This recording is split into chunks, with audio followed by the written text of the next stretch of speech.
오늘은 5월 26일 수요일입니다. 이제 다 함께 사도신경으로 신앙 고백하심으로 새벽 예배를 시작하겠습니다. 나는 전능하신 아버지 하나님 천지의 창조주를 믿습니다. 나는 그의 유일하신 아들 우리 주 예수 그리스도를 믿습니다. 그는 성령으로 잉태되어 동정녀 마리아에게서 나시고 본디오 빌라도에게 고난을 받아 십자가에 못 박혀 죽으시고 장사된 지 사흘 만에 죽은 자 가운데서 다시 살아나셨으며 하늘에 오르시어 전능하신 아버지 하나님 우편에 앉아 계시다가 거기로부터 살아있는 자와 죽은 자를 심판하러 오십니다.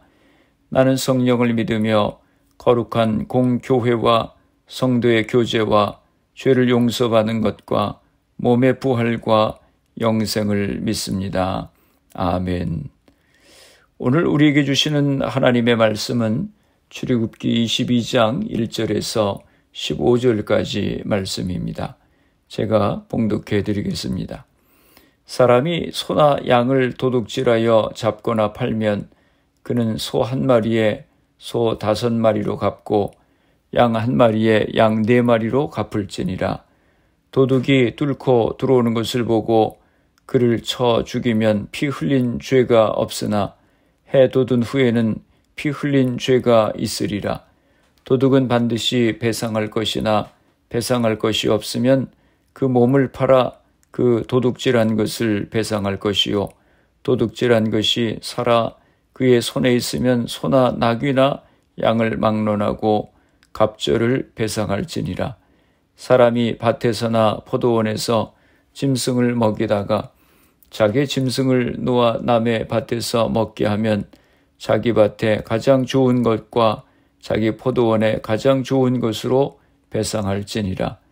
불이 나서 가시나무에 댕겨 낫갈이나 거두지 못한 곡식이나 밭을 태우면 불 놓은 자가 반드시 배상할지니라.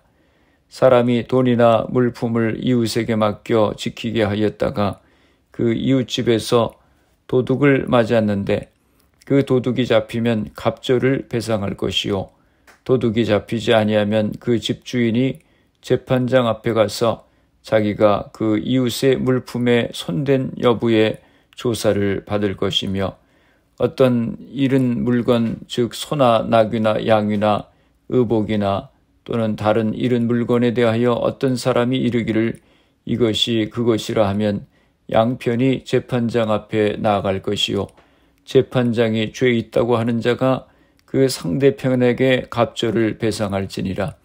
사람이 나귀나 소나 양이나 다른 짐승을 이웃에게 맡겨 지키게 하였다가 죽거나 상하거나 끌려가도 본 사람이 없으면 두 사람 사이에 맡은 자가 이웃의 것에 손을 대지 아니하였다고 여호와께 맹세할 것이요 그 임자는 그대로 믿을 것이며 그 사람은 배상하지 아니하려니와 만일 자기에게서 도둑 맞았으면 그 임자에게 배상할 것이며 만일 찢겼으면 그것을 가져다가 증언할 것이요 그 찢긴 것에 대하여 배상하지 아니할지니라.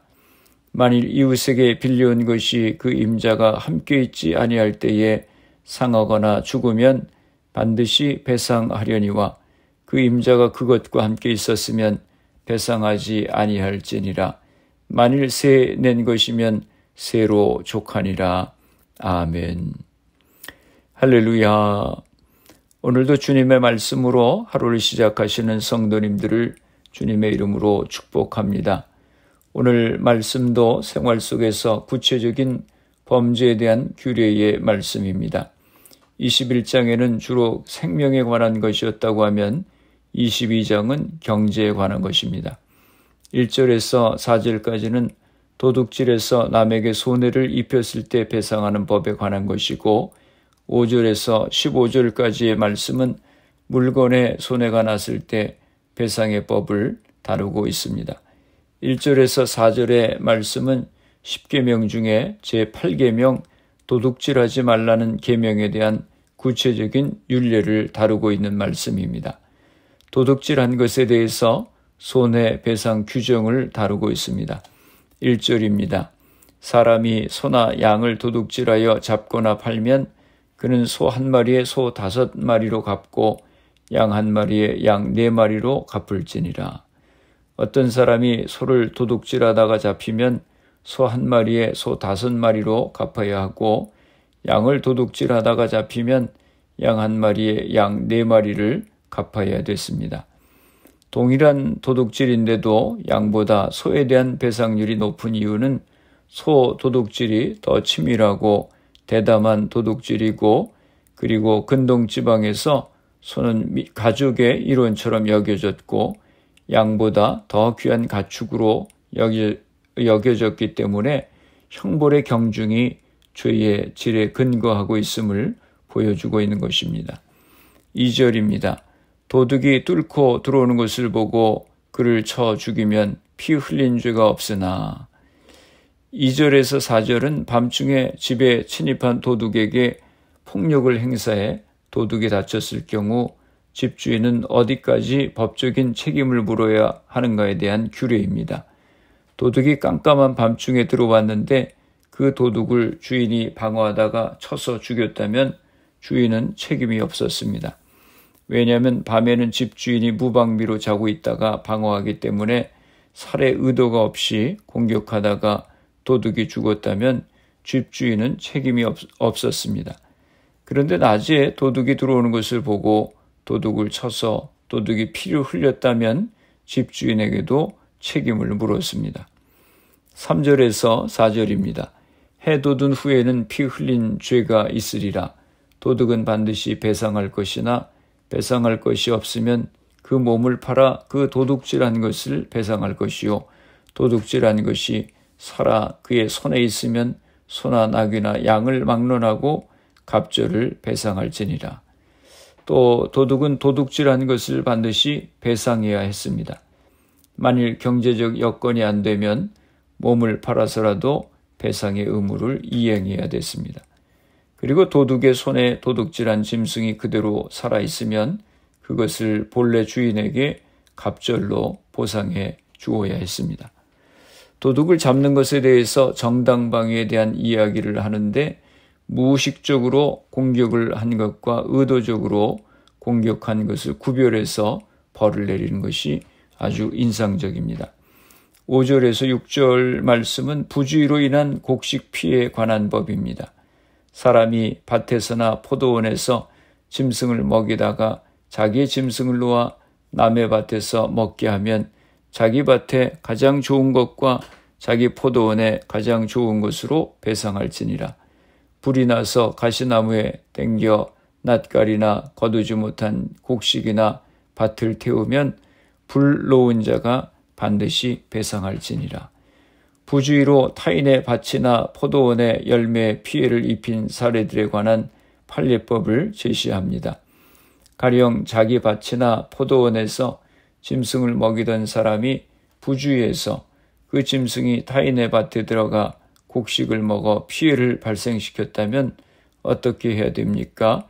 이런 경우에는 짐승을 제대로 관리하거나 단속하지 않아 남에게 피해를 입힌 주인이 자기 밭이나 포도원에서 최상품의 곡식이나 열매로 배상해야 됐습니다. 실수로 불을 내 아직 추수하지 않은 남은 곡식과 소출이 불타게 되었을 경우 역시 불을 낸 사람에게 배상의 책임이 있었습니다. 7절에서 9절은 이웃에게 맡긴 돈, 물건의 도난에 관한 법입니다.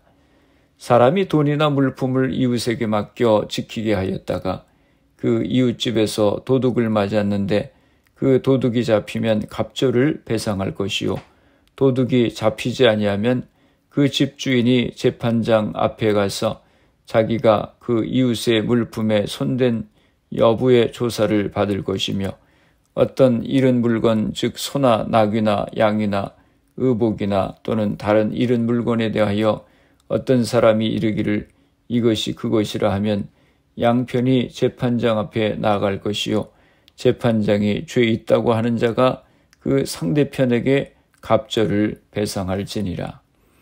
사람이 돈이나 물품을 이웃에게 맡겼는데 그 이웃집에 도둑이 들어 그것을 훔쳐 달아나다가 잡히면 훔쳐간 것을 갑절로 배상해야 됐습니다. 이 법은 4절에 명시된 도둑질한 물품의 배상 원칙을 그대로 적용한 것입니다. 도둑이 잡히지 않았다면 도둑을 맞은 집주인이 재판장 앞에 가서 그 이웃이 맡겼던 돈이나 물품에 손을 댔는지 안 댔는지 여부를 조사받아야 됐습니다. 재판장은 그 사람의 집에 과연 도둑이 든 것인지 아니면 그가 돈이나 물품을 숨겨두고 거짓말을 하는 것인지를 잘 살펴서 죄의 유무를 판결해야 됐습니다. 만일 도둑이 든 것이 맞고 돈이나 물품을 맡은 이웃이 결백하다면 그는 법적 책임이 없겠지만 그가 돈이나 물품을 도둑질했다면 갑절로 배상해야 됐습니다. 이어서 또 다른 사례가 나옵니다. 이웃에게 맡긴 여부와 상관없이 짐승이나 물품을 분실한 자가 사고가 발생했을 때 그 짐승이나 물품이 다른 이에게서 발견되어 양측 모두 자신의 소유권을 주장한다면 역시 재판장을 찾아가 누구에게 죄가 있는지를 물어서 판결을 받아야 했습니다. 어느 한 사람에게 죄가 있다고 판결이 되면 그 사람이 상대방에게 갑절로 배상하는 규정이 적용되었습니다.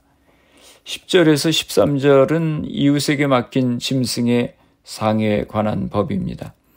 사람이 낙이나 소나 양이나 다른 짐승을 이웃에게 맡겨 지키게 하였다가 죽거나 상하거나 끌려가도 본 사람이 없으면 두 사람 사이에 맡은 자가 이웃의 것에 손을 대지 아니하였다고 여호와께 맹세할 것이요 그 임자는 그대로 믿을 것이며 그 사람은 배상하지 아니하려니와 만일 자기에게서 도둑 맞았으면 그 임자에게 배상할 것이며 만일 찢겼으면 그것을 가져다가 증언할 것이요 그 찢긴 것에 대하여 배상하지 아니할지니라.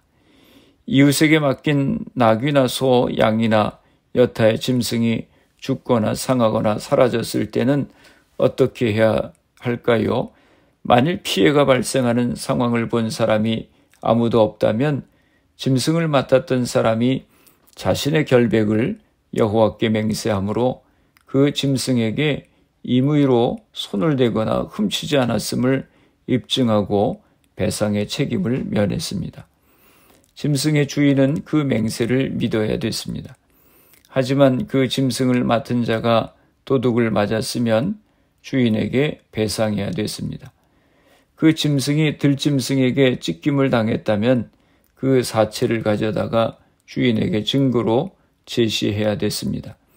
그러면 배상과 책임과 의무를 면할 수 있었습니다.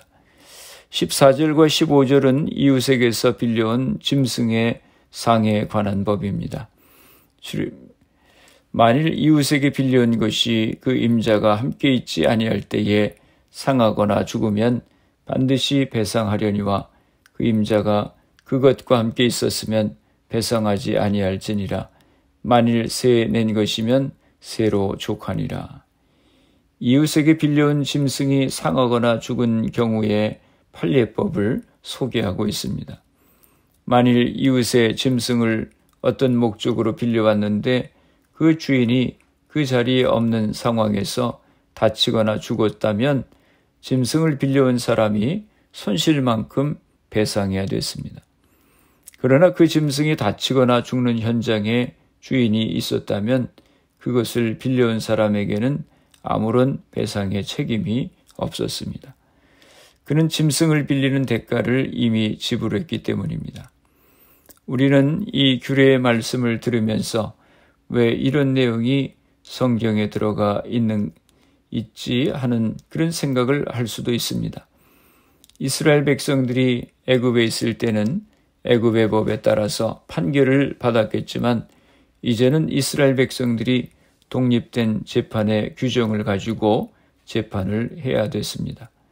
그래서 하나님께서 이렇게 구체적으로 상황에 맞는 규례를 주시는 것입니다. 1000부장, 100부장, 50부장, 10부장을 세우고 그들이 사건의 크기에 따라서 판단할 수 있는 규례를 주셔서 많은 경우는 이들을 통해서 문제를 해결할 수 있었습니다. 이처럼 하나님은 재산의 피해로 인해서 이웃 간의 관계가 깨어지지 않도록 세세한 규정을 마련해 주셨습니다. 재산 문제로 많은 관계가 깨지는 현실 가운데 성도는 하나님의 뜻을 헤아려 사람들과의 관계를 바르게 세워가야 하겠습니다. 우리는 돈 때문에 가까운 사람도 죽이는 일들이 심심치 않게 벌어지는 세상에서 살아가고 있습니다. 다른 사람 때문에 손해를 입었다면 그 사람을 평생 철천지 원수로 삼고 지내기도 합니다. 이런 세상에서 하나님의 백성은 상대방의 사정을 헤아리려고 하는 자세를 가져야 할 것입니다. 그리고 돈 때문에 사람을 잃는 어리석은 자가 되어서는 안 되겠습니다. 기도하시겠습니다. 살아계신 아버지 하나님, 은혜와 사랑을 감사합니다. 하나님께서 이스라엘 백성들에게 십계명을 주시고 그리고 실생활에서 일어나는 구체적인 문제들에 대해서 법을 지키고 사랑과 공의로 사회를 세워가야 한다고 하는 말씀을 통해서 우리가 하나님의 백성들로서 이 땅 위에서 어떻게 하나님을 섬기며 세상을 섬겨야 하는지 깨닫게 해주심을 감사합니다. 저희들이 모여서 하나님을 열심으로 예배할 뿐만 아니라 나의 가정과 직장에서 사회에서 구체적으로 이웃을 섬기고 공의와 사랑 가운데 행할 수 있는 저희들이 되게 하여 주시옵소서. 우리의 가정들을 위해서 기도합니다. 사랑하는 자녀들을 축복하시고 우리에게 주신 사업과 직장을 복되게 하여 주시옵소서. 질병으로 인하여 어려움 가운데 있는 성도님들을 위하여 기도합니다. 주님, 이 시간 저들을 기억하여 주시고 치료하여 주시옵소서. 코로나 바이러스의 문제가 하루속히 해결되어서 모두가 정상적인 생활을 할 수 있도록 은혜를 허락하여 주시옵소서. 오늘 하루도 주님과 동행하는 복된 하루가 되게 하여 주옵소서. 예수님의 이름으로 기도드리옵나이다. 아멘. 주기도문 하심으로 새벽 기도를 마치겠습니다. 하늘에 계신 우리 아버지, 아버지의 이름을 거룩하게 하시며 아버지의 나라가 오게 하시며 아버지의 뜻이 하늘에서와 같이 땅에서도 이루어지게 하소서.